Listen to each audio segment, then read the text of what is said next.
Hey guys, what is going on? Welcome back to the channel and welcome to a new video. Today is the day before my first 100k run. I'm going to be taking part in Doi Inthanon, Thailand by UTMB 100k tomorrow. In this video, I would like to take you along for the preparations of this event, as well as give you a little update of what's been going on in my life these past months that led to me being here. This is going to be a really tough challenge and adventure. It's probably going to be the toughest thing I have ever done. My goal with this channel is to share with you as much useful information as possible so that if you decide to take on an event like this, you can have a glimpse of what to expect and how to best prepare to have the best experience possible. So why this challenge? This challenge, I believe, is something that is going to push me out of my comfort zone. It is the longest event that I've ever done in my life, basically. And just the sheer concept of running 100 kilometers in the mountains, it really attracts me, it really excites me, and it is such a big challenge that I think it will really help me develop physically and mentally. I really believe in taking on these challenges as a way to give us maybe some more structure in training. Having a big goal that, like in this case, really scares me, I'm not gonna lie, it is really something that is scaring me because it is such an unknown. The fear of the unknown is the most scary part. And that is my goal with this video, to show you a bit of that unknown. So what has gone into the prep. And I'm making this video because I would like to have something that is detached from the result of the event. Because during the event, so many things can go wrong that are out of our control. So I would like to have, let's say, a benchmark for what has been going on in the past months, how I prepared this time. And hopefully these insights might be useful in your own preparation of your first 100 kilometer ultra. So why this event? This event came about because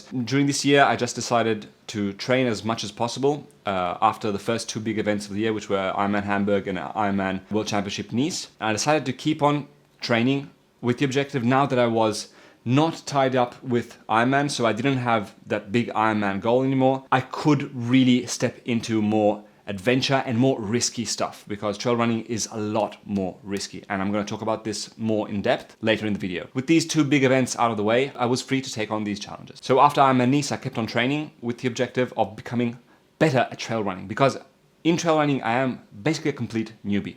I had to learn so many things, and this forced me already to get outside of my comfort zone, to prepare for different things like being alone in the mountains for hours, and to take on already some events before this one. So I did a 50 kilometer run, a 40 kilometer run, which were both races, and I learned a ton just by doing these two events. So having done these two events, I had a UTMB index for the 50k, which meant that I could now enter UTMB events that were 100k. Something really big has happened in my life that I will share with you guys a little bit later in the video, but it was going to mean me going to Asia this winter. I jumped at the opportunity because Doi Inthanon Elephant 100k is the last 100k of the year to get running stones. So I decided to sign up, come to Chiang Mai earlier, train on the course, and have a crack at the 100k distance. The training and preparation has been at times extremely productive and well done, and at other times, due to circumstances completely out of my control, it was very spotty and intermittent. Specifically, since I've gotten to Thailand, I've had 2 wisdom teeth having to be pulled out in 2 separate occasions, and especially as soon as I landed in Thailand, I had COVID. So I was wiped out for basically a week. Not really super sick, but I had to basically not train for 7 days. Having said that, I did my absolute best to train to the best of my ability for this event. The past 3 months have been really dedicated, locked in, focused training for trail running.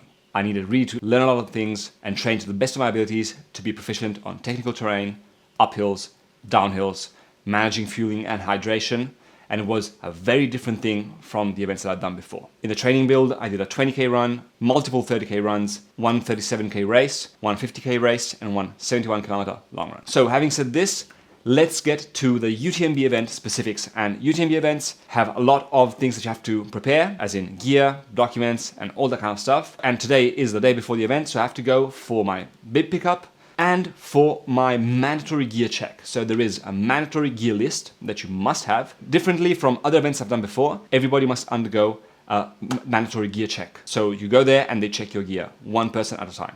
So let's get our gear prepped. Okay, so most trail running events require some mandatory gear, and this is especially true for UTMB events. In this case, in front of me here, we have all the mandatory kit that is required by the organization that you need to take with you for the whole of the event. It looks like a lot of stuff, but it is really useful because this event is going to take place in some really rugged terrain, a lot of places where you're out of contact with people, possibly for a lot of time. It's going to start in the dark, end in the dark. All this kit is here for a reason. I'll give you a rundown of what is required for this event. So let's start off with a backpack. The first thing you need is a backpack. Here we have a Camelback Apex Pro. This trip is in collaboration with Camelback Italy's PR firm, and they gave me this pack to try out. It's the Camelback Apex Pro. It's absolutely amazing, really roomy, and has the quiver for the poles. It'll be on the market soon. So far, it has been a really, really good experience using it. So, backpack. Then we have minimum 1 liter of water supply. So in my case, 2 flasks. Then we have mobile phone, which is over there, of course. Carry your mobile phone. 1 emergency blanket, in case you get stranded somewhere and you need to keep warm. Passport. Passport is in here. 1 first aid kit. So you need to take with you a first aid kit. I made this myself, basically. I couldn't really find online any true indications of what UTMB requires as a first aid kit, so I just went with the good judgment.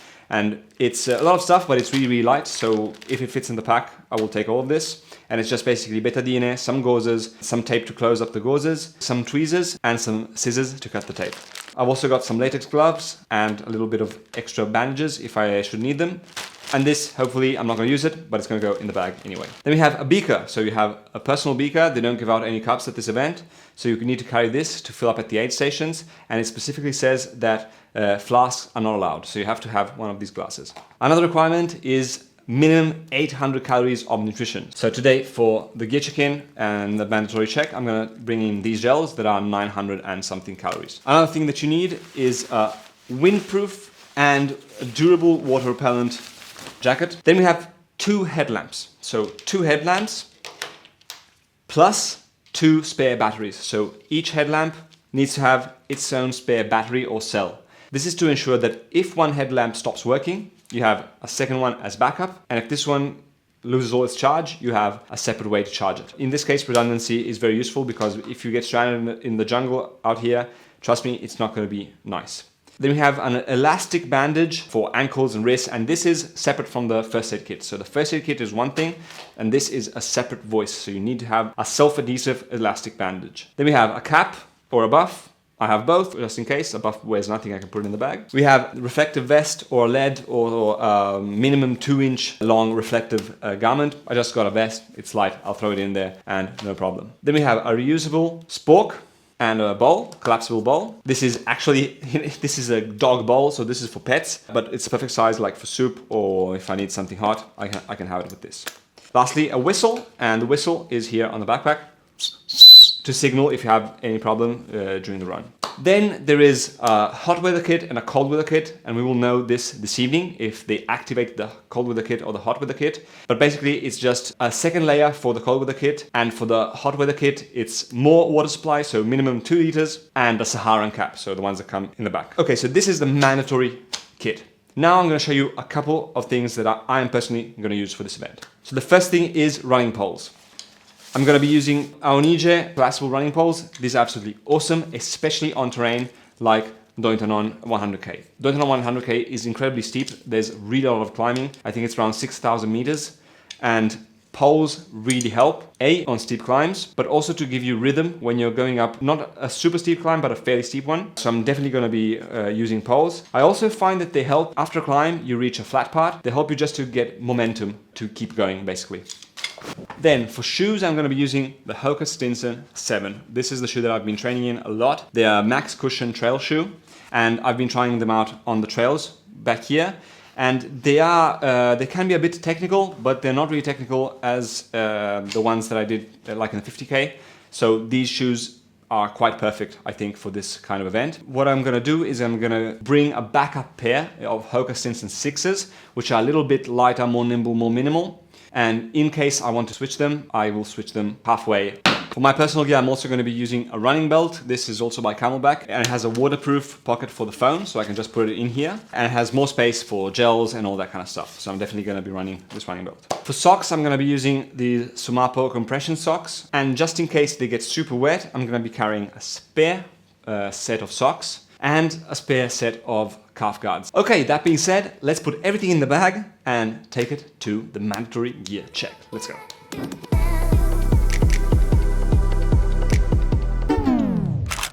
Okay, so we are here making Rice Krispie treats, but actually this is the biggest surprise of this whole trip, and that is that I'm back. Brina is back, basically. It's been some months in the works. It's been an absolutely crazy story, crazy roller coaster. This is going to be a video in itself, but anyway, after some time apart, something happened.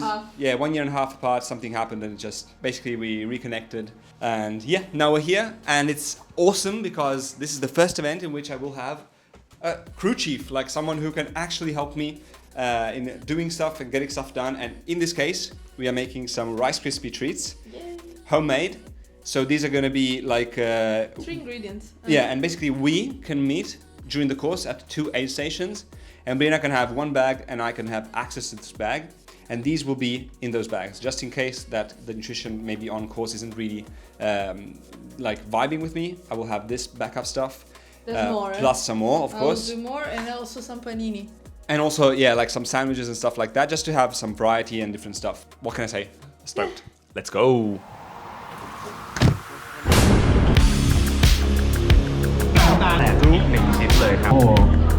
Gear check done. That was more stressful than it should have been, but it's okay.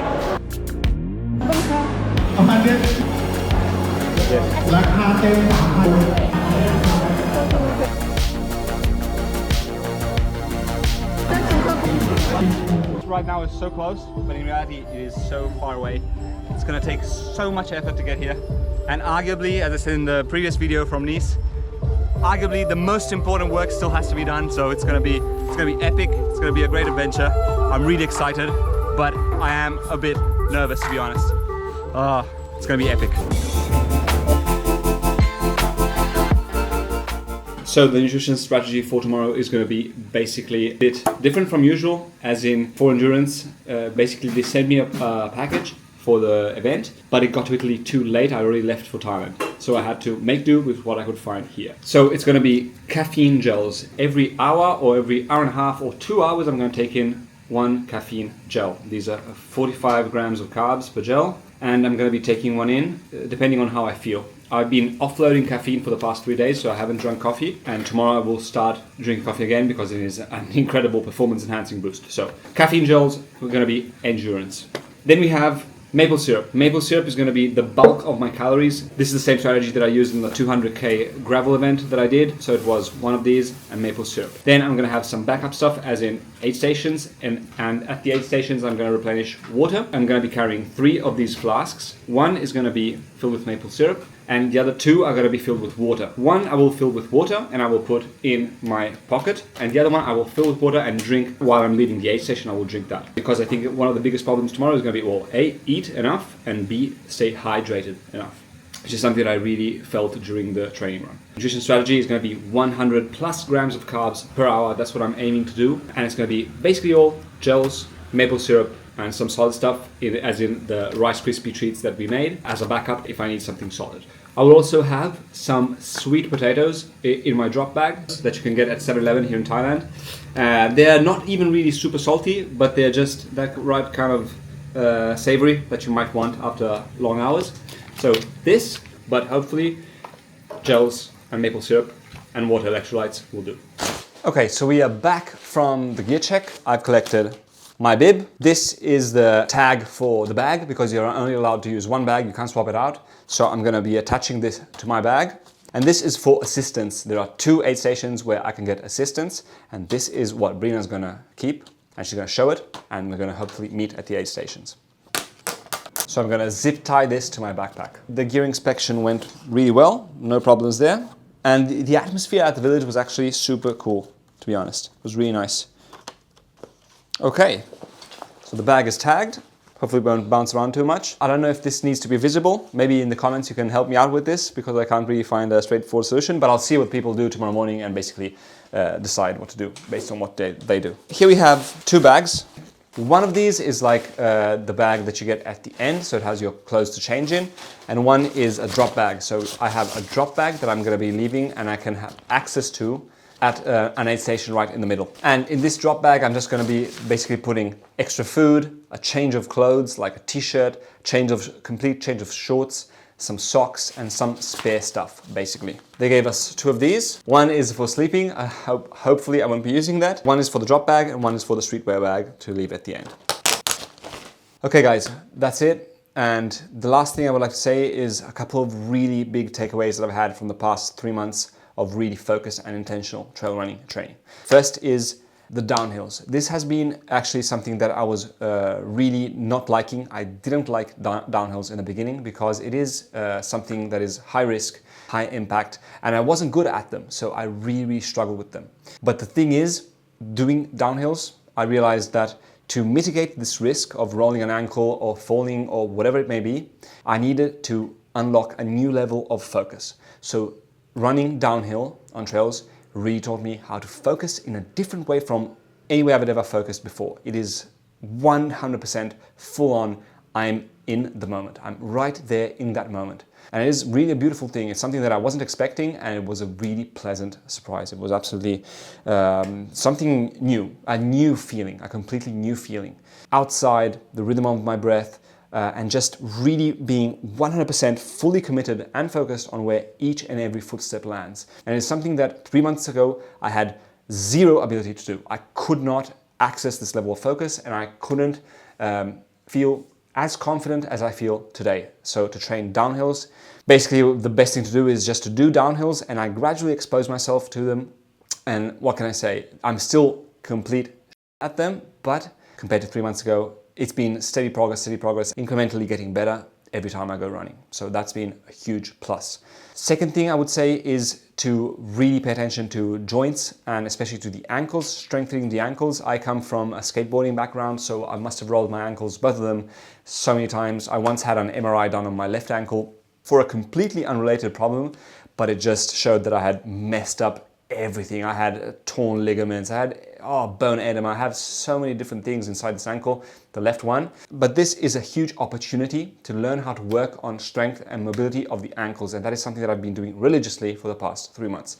I've put up around the house, I put some elastic bands, and every day I do some external rotations and internal rotations for both ankles. I started doing them only for the left one because it is the weakest one, but now I do it for both ankles. Physically, the biggest takeaway from these last 3 months has been managing intensity and getting to know my body. This has been the most important thing that I've learned. So intensity for any long effort is fundamentally important, from anything from the marathon up to half Ironman, and 50K, and especially I think in this case 100K. It is incredibly important to know your body, know what you can handle, and not overdo it, especially in the beginning. This is going to be, I think, the toughest part of this event. So managing my intensity in order to complete a distance that I've never completed, because I've never completed this distance in training. Never done in one day 100K. So this is a huge unknown, and I think intensity is going to play a huge part in this. So that is the biggest takeaway from these past 3 months, is getting to know myself more and getting to dial in my intensity that I can hold forever. The hardest thing tomorrow is going to be backing off compared to the people around me. So we're going to see what happens tomorrow. One thing I will say is I am extremely happy, and I feel the privilege of being able to participate in this event. It is something that I think is really going to push me further than I've ever had in my life, and I'm really interested to see what these effects are going to be on all the other areas of my life. So my mindset, my work ethic, and all those kinds of things. These past months have been reiterating how much hard work is important, but also working smart is very important. That not making excuses is the best path forward. So not making excuses why I can't do something, but just not being afraid to fail, basically. And just getting out there, doing my best, and giving it all my energy, focus, and intention, because it's something that I really love. And I encourage anyone who's getting into endurance sports to check out trail running, because it is absolutely amazing. I spent the past years building the foundation for tackling basically any endurance sports that I would like to tackle, and that includes gravel riding and trail running. So now we are acting upon this foundation and seeing how far I can go in trail running. It is absolutely amazing, love it, can't wait to start tomorrow. I'm so excited and daunted by tomorrow's event, but I'm really excited, and I can't wait for the alarm clock to go off tomorrow, for me to wake up, 3 a.m. wake up, 5 a.m. start, bib 9108 if you want to follow along. And yeah, that's all I have, and no matter how this event goes, I know that I've done everything I can in training, and I've given it my best. Thanks for watching. I hope this video was useful and it might help you in your preparation for your first 100K or your first UTMB event. And I'll see you in the next video.